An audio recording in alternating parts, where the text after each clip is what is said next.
Happy Thursday, everyone. This is Mrs. Dobbs. I'm actually working from home today because my little boy wasn't feeling well, so I just wanted to record the whole lesson. I'm putting it both in Canvas and the announcements. If you have any issues, just let me know. I am still here to help you, okay? I'll be checking my email and Canvas constantly throughout the day, okay? So let's go ahead and just jump into today's work. So if you click on modules,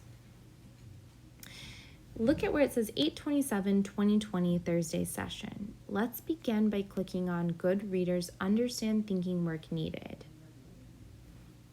So if we read the instructions, it says follow the lesson slides here. You will need these slides to complete this module. So let's go ahead and open up our slides. So I have two do nows that I want you to do right now. The first one is have your book ready to go. So whether it's a paper book, it's a digital book, it's an ebook, it's an audio book, I want you to go ahead and have it out, ready to go.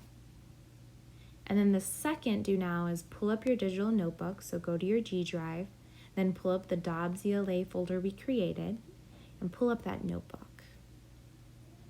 Our learning target today is I will understand what thinking work I need to be doing as I am reading. And our central question is, what are important details to take note of or ideas to be thinking about when reading? So today I want to teach you that good readers consider what thinking work they'll do as they read. Even those with the best memory know the importance of a notebook. So earlier this week, we looked at some famous notebooks. We looked at Leonardo da Vinci's and J.K. Rowling's. If you're a Jay-Z fan, I highly encourage you to click where it's pink, it says notebook. That's a really great interview with him, and he's talking about his own notebook that he's used. But I feel like a lot of you are like, okay, I have my notebook, I have my book, we set it up, but what and when do I jot? What am I supposed to jot? When am I supposed to jot? So if you look in your notebook on that slide 3, that bright pink post-it gives you some ideas. So we want to stop and jot when there are big ideas, there are big emotions, something's funny, something's serious. I want to make a prediction. There are 3D details that I can picture. There are new words that I want to write down. Any of those moments in your book, anytime you've got like that lightning bulb going off above your beautiful brain and you're thinking about what you're reading, you want to jot that down so you don't lose that thinking work. So we're going to practice this before you actually set up your new notebook page and you work in your own book.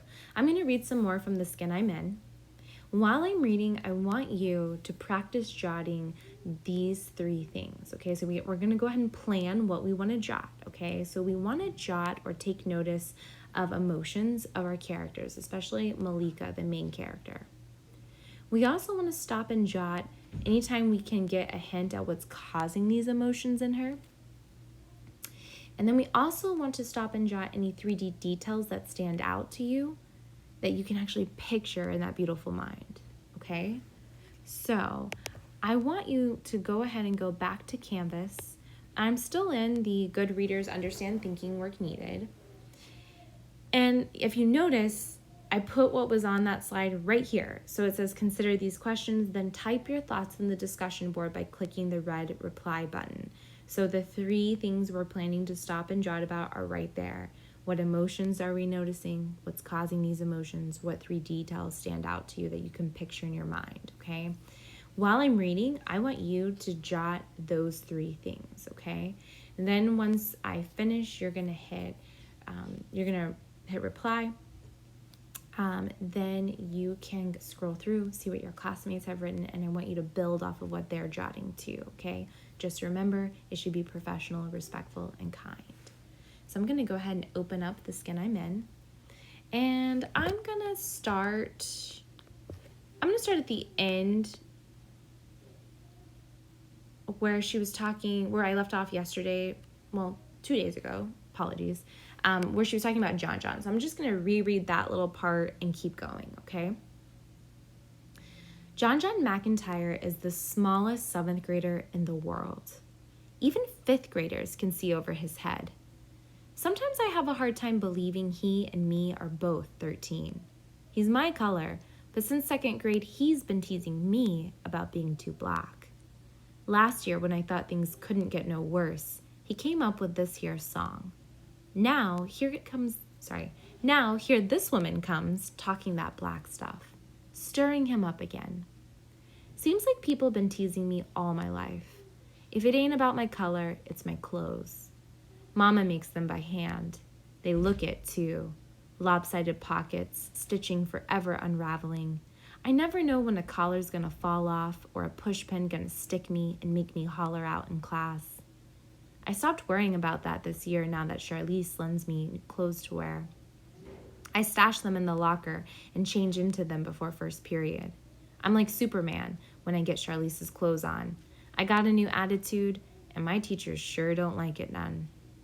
It's bad enough that I'm the darkest, worst dressed thing in school. I'm also the tallest, skinniest thing you've ever seen. And people like John remind me of it every chance they get. They don't say nothing about the fact that I'm a math whiz and can outdo ninth graders when it comes to figuring out numbers. Or that I got a good memory and never forget one single solitary thing I read. They only see what they see, and they don't seem to like what they see much.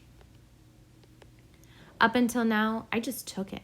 The name calling, the pushing and shoving and cheating off me. Then last week, something happened. I was walking down the hall in one of Char's dresses, strutting my stuff, looking good. Then Char walked up to me and told me to take off her clothes. There was maybe 8 or 9 kids around when she said it, too, including Caleb. I thought she was kidding. She wasn't. So I went to the girls' room and put my own stuff back on. That's when I made up my mind. Enough is enough. I deserve better than for people to treat me any old way they want. But saying that is one thing, making it happen is something else. So you see, I got my own troubles. I don't need no scar-faced teacher making things worse. But I got this feeling Miss Saunders is going to mess things up for me real bad. Okay, I'm going to stop there. Let's go back. So I want you to spend a few minutes in the discussion board. If you weren't jotting while I was reading, add some jots really quick. So what emotions did you notice from Malika? What do you think are causing these emotions for her? And what 3D details stand out to you that you can picture in your mind? Okay. While you're doing that, I'm going to go ahead and go back to the slides. And I'm going to continue on slide 6. So readers, don't forget to stop and jot when you're reading. You need to be putting your thoughts into your notebook. But something that we really want to work on today is actually planning that out before we begin reading so that way we have a plan and we're remembering to do this. So the next couple of slides, what I've done is I've actually given you some inspiration, some templates you can use in your own notebook. So maybe today you want to stop and jot when you learn something new. So you could go ahead and set up those Post-its like I've done on this slide, and you could just write, I wonder, how come, I didn't know that, this makes me realize. So that's just a great way to kind of plan out when you want to do jots on learning new information. Maybe you want to stop and jot when you're bursting with curiosity. So you could start your jot or your Post-it with, I wonder, why did, where is, how come? Like I was thinking, where is dad? Because she was talking about mom, but I haven't heard anything about dad yet. I also was wondering why mom makes her clothes. Maybe they don't have much money. Maybe mom's a single mom. They're just trying to get by. I was wondering why she doesn't tell mom. I was wondering how come Char is giving her clothes, because it doesn't seem like Char is very nice, so it doesn't really feel like they're friends, so that might be something. I also really like to plan out jots for when I come across new words, because this is how I build my personal vocabulary. So you could do that by, if you're reading a graphic novel, based on the picture, I think you could put that word in, means, what do you think it means? From the text, I think this word means. Or I figured out that this word means by, maybe I looked it up in dictionary.com and I just want to paste in the definition.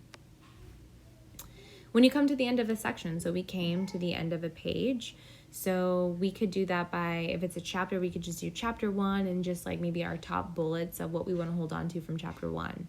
Or maybe this part of the book is mostly about, from reading this section, I could teach someone. What would you teach them about that section? I think that's really powerful because it kind of helps you when you're looking back. Oh yeah, this section was about this part of the plot, or this happened here. When you come to a funny part, so you could always write about, hey, this made me laugh because, or I thought this part was really funny because. Or anytime you come across a strong image, a 3D image, you could start it by, I'm picturing this here. In my mind, this character or scene looks like. You guys could also sketch it out if you wanted on my artist. So you could use the tools in Google Slides, or you could actually just sketch it out on a piece of paper, take a picture and upload it, add it to your notebook page. So what we're going to do is you're going to read 30 minutes throughout the day or tonight, whichever works best for your schedule. You want to start a new notebook page. So use slides 7 through 12 as your inspiration. Plan out what you will be jotting. And then I want you to have at least 4 to 5 either post-its or jots added to the page that you're creating. And then let's go back to Canvas and let's see how we're going to wrap up this module. So we just looked at the last 6 through 13 slides together. I want you to open up that fiction book or pull it up, okay? And before you start, I want you to create that notebook page, and in Canvas, I want you to tell me, how are you setting up your notebook page today? How will you push yourself to stop and jot? If you're unsure, look back at slides 3 and 4 in your notebook as a guide, okay? So you're gonna tell me that in Canvas, submit it, then set up that notebook page and get to reading. If you guys have any questions, either reply in the announcements or send me an email, okay? Happy reading, everyone.